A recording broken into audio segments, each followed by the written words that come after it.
Hello everyone, this is the Meet Xavier video.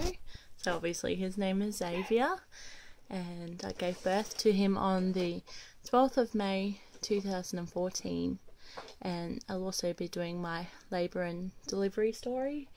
I've had to write it down because my memory is just such a blur lately, so I'm going to be looking at my book occasionally.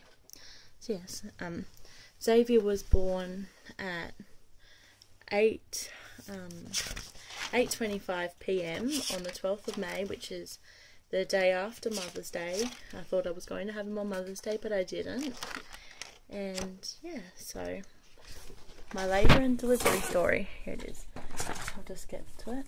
So on Thursday I had antenatal. This isn't focusing very well. Okay, so Thursday I had antenatal and they offered me the stretch and sweep. I was a bit scared because it sounded horrible, but I still had it anyway. And that I started to get a little bit of pain, but nothing major. So I was like, okay, it didn't work. And then, wait, what? Yes, that was on Thursday. So, and I hadn't felt Bub move much on Friday. So I think it was Saturday. Yeah, Saturday I went to the hospital and I was monitored. Bubba was fine. And I got offered another stretch and sweep, but I didn't want it. But I still took it because Bo was like, yeah, you may as well. When I did, and it wasn't all that bad. But I was then 2 centimetres dilated. Are you waking up, Mr. Man? Are you gonna scream? Yeah, so I was 2 centimetres dilated, and that was at 6:45 p.m.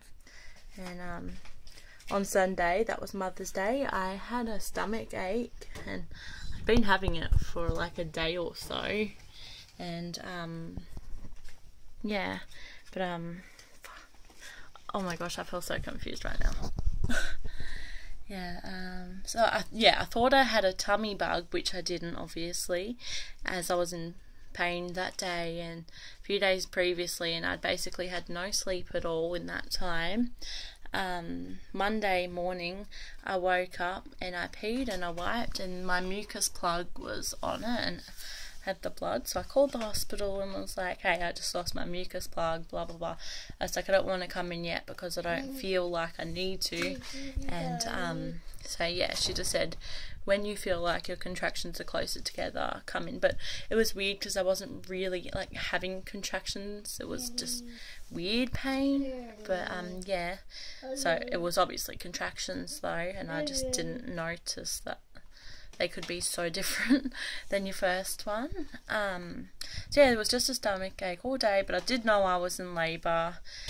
But yeah, I just thought it was so weird because I'd never felt such weird contractions before. I wasn't finding it awful like with Kimberly's labour, which was really good because her one was shocking. But I did keep more active during this labour. I even went to the coffee shop and to the supermarket, but at the coffee shop the pain started to get much more intense, and yeah, but I didn't tell Bo that I was in labour, Bo is Xavier's father and basically Kimberly's father too. Well, he treats her like his own, which is nice because Kimberly doesn't really have a dad. But yeah, so I didn't tell him because he would be like, oh my gosh, let's go to the hospital kind of thing. And I'm like, no, I'd rather chill out and just relax and not be in a hospital. But yeah. Hello, Mr. Man. Hello, do you want your boob? Yeah, of course you do. So yeah, yeah, so we were at the coffee shop. It was getting worse. We got home around 12:30 and I packed the rest of my hospital bag and told Bo I was in labour, and he was like, why didn't you tell me earlier? But yeah, I just didn't want to because he was stressing. So I just started pottering around, cleaning up a bit, and yeah, played with Kimberly. Contractions went to 3 to 4 minutes apart at 5:40 p.m. and I started feeling the urge to push. So we went to the hospital, and that was in a hurry with Kimberly because I didn't know if I was going to be sent home or not, because I called the midwife and she said, if you haven't progressed enough, we'll just send you home. Then in the car I was like, oh my god, I seriously feel like I need to push or take a shit, I'm not sure. And about 5:45 we arrived at the hospital, but I went ahead of Kimberly and Bo because she was in her car seat. You had to get her and the bags out and all that. Then as I went in the hospital, the contractions seemed to be about 2 to 3 minutes apart, I think.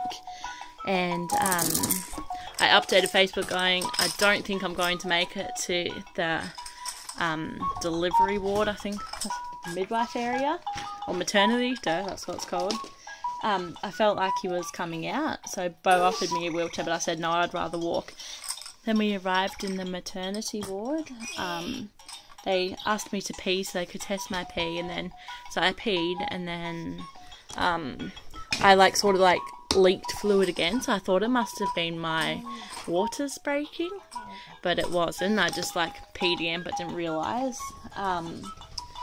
They did a swab test for the amnio fluid at about 7 to 7:15. I was 7 centimetres dilated. My mum and my sister Cassie arrived. Cassie took Kimberly away to the waiting room to look after Kimberly. So by that stage I felt like I was dying. The pain was awful, obviously. They said I should have a new bub by 10. I was thinking, far out, are you serious? That's ages away. Of course. Contractions got to about 2 minutes apart, and I wanted an epidural or a C-section. Obviously, when you're in that much pain, that's sort of what you want. Careful, Kimby. You be nice. Good girl. Yeah, but obviously I didn't get one. I tried the gas, but I think that's just a joke. It doesn't even work at all. And I got angry because it was just useless. And they're like, no, it works. But no, it really doesn't. I think it's just to try and distract you. Yeah, so 7:30 to 7:45, around that time, I was like, I seriously need to push. They didn't think I did. I was like, oh my god, I seriously have to. Then my body automatically did a big push, and my waters broke everywhere. Almost got everybody. I was happy though, as I never got to experience my waters breaking with Kimberly, as they had to use that paddle pop looking stick thing to break my waters. But it was really awesome to experience that. Pretty gross, but pretty cool at the same time. Yeah, so yeah, when I was nearly about to have him, Bo laughed at one of my facials. I got so mad, so Mum sent him out of the room. And when he came back, he tried holding my hand, but I pushed him away and yelled at him, "Your face makes me angry." I felt like punching him, obviously. But no, I didn't. So the contractions were constant and straight after the other. About 8:20, I started pushing and his head came out. Yes, little man. Big yawnies. Yeah, his head came out. The pain was horrible. My body was telling me to push. I couldn't help the urge, but the next contraction just wasn't coming, which was friggin' awful because they're meant to. Then it finally did, and I pushed him out at 8:25 p.m, 12th of May 2014. I gave birth to my beautiful little boy, Xavier. He weighed 8.9 pounds and 55.5 centimetres. So he was smaller than Kimberly, but yeah, she was 9 pounds. And you're just as perfect. Yes, little man. Yeah, so Bo cut his umbilical cord and Mum dressed him.